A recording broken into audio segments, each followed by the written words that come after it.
প্রতিদিনই তো শুক্রবারে স্পেশাল রান্না করা হয়, আজ না হয় একটু ব্যতিক্রমী করি। আসসালামু আলাইকুম এভরিওয়ান, আলহামদুলিল্লাহ আমরা ভালো আছি। আপনারা ভালো আছেন তো? প্লিজ আপনারা স্কিপ না করে আমার ফুল ভিডিওটা দেখার অনুরোধ রইল। আপনারা যারা ফেসবুক পেজ থেকে দেখছেন একটি লাইক, কমেন্ট অ্যান্ড শেয়ার করে দিবেন, ফলো বাটনে ক্লিক করে রাখবেন। যারা যারা ইউটিউব থেকে দেখছেন প্লিজ আপনারা সাবস্ক্রাইব অ্যান্ড লাইক দিবেন, বেল আইকনে ক্লিক করতে কিন্তু ভুলবেন না। তো চলুন ডেলি ব্লগটা শুরু করে দিই। আজকের মতো আমি এখানে 1 কেজির মতো আটা নিয়ে নিয়েছি। আমার ফ্রোজিং পরোটাগুলো শেষ হয়ে গেছে, এবার আরো বানিয়ে আমার ফ্রোজিং করে রাখতে হবে 1 সপ্তাহের জন্য। 1 কেজি আটার মধ্যে আমি পরিমাণ মতো লবণ আর 1 চামচ চিনি দিয়ে দিলাম। এবার আমি গরম পানি দিয়ে ভালো করে আটাগুলো মথে নিচ্ছি। আমি ভাজি তৈরি করব, আমি সবকিছু রেডি করে নিয়েছি। আর এখন আমি আটাগুলো 20 মিনিটের জন্য রেস্টে রেখেছিলাম। আমি ঢাকনাটা উঠিয়ে আমি আবার হাত দিয়ে চেপে ভালো করে মথে নিয়েছি। আর এখান দিয়ে আমি ভাজিটাও করে নিলাম, পাতা কাঁচামরিচ দিয়ে আমি ভাজিটা নেড়ে আমি করে ফেললাম। আর এখানে আমি আটাগুলো সব গোল গোল শেপে করে নিয়েছি। আর এখন আমি একটি রুটি বেলে নিচ্ছি। আমি আজকে পরোটা তৈরি করব। রুটির মধ্যে আমি হালকা পরিমাণ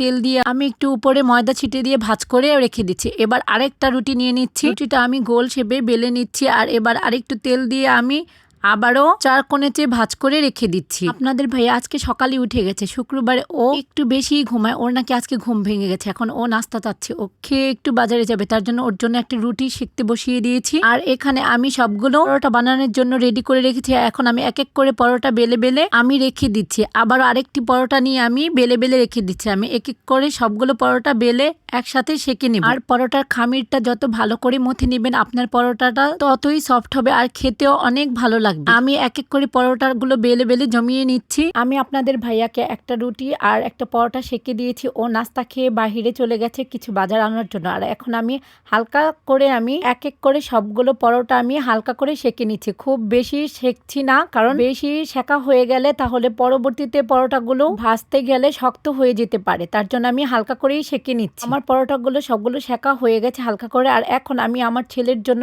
একটা পরোটা আর আমার জন্য একটা পরোটা রেডি করছি। আর আমার ছেলে খেয়ে ও খেলতে যাবে। আর আপনারা বাচ্চাদের খেলার জন্য উৎসাহিত করবেন, তাহলে বাচ্চাদের মেধা বিকাশের জন্য খুবই ভালো হবে। আলহামদুলিল্লাহ আমরা নাস্তা করে নিলাম। আর এখন আমি ঘরটা গুছিয়ে নিলাম, তা আপনাদের সাথে শেয়ার করলাম। আর এখন আমি সবকিছু রেডি করে নিয়েছি, দুপুরের জন্য আয়োজন করছি। পরিমাণ মতো তেল আর পেঁয়াজ দিয়ে আমি ভেজে নিচ্ছি। আর এখন আদা রসুন পেস্ট আর জিরা আটা দিয়ে আমি ভালো করে কষিয়ে নিচ্ছি হালকা পানি দিয়ে। আবার এখন হলুদ, মরিচ, ধনিয়ার গুঁড়ো, লবণ দিয়ে আমি ভালো করে মিক্স করে নিচ্ছি। আর এখন আমি মশলা দিয়ে দিচ্ছি। আর এখন আমি স্বাদ মতো মরিচের গুঁড়ো দিয়ে দিচ্ছি। মরিচের গুঁড়ো দিয়ে আমি ভালো করে কষিয়ে নিচ্ছি। এখন ঢাকনা দিয়ে ঢেকে দিচ্ছি। আবার ঢাকনাটা উঠে ভালো করে নেড়ে এবার মাংসগুলো আমি দিয়ে ভালো করে কষিয়ে নেব। আমি চামচ দিয়ে ভালো করে নেড়ে নিচ্ছি।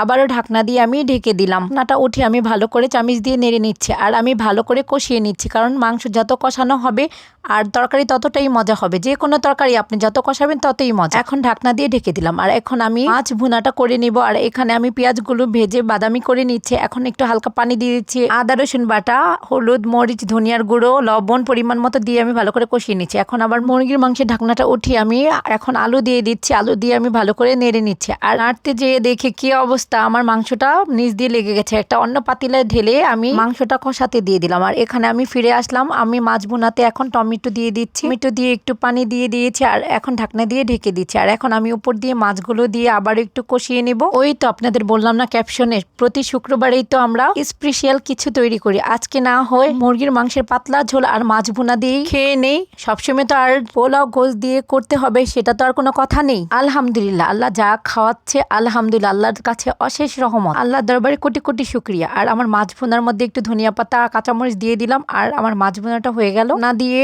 মাছ ভুনাটা আবার ঢেকে দিলাম। আবার ঢাকনাটা উঠিয়ে আপনাদের সাথে শেয়ার করি।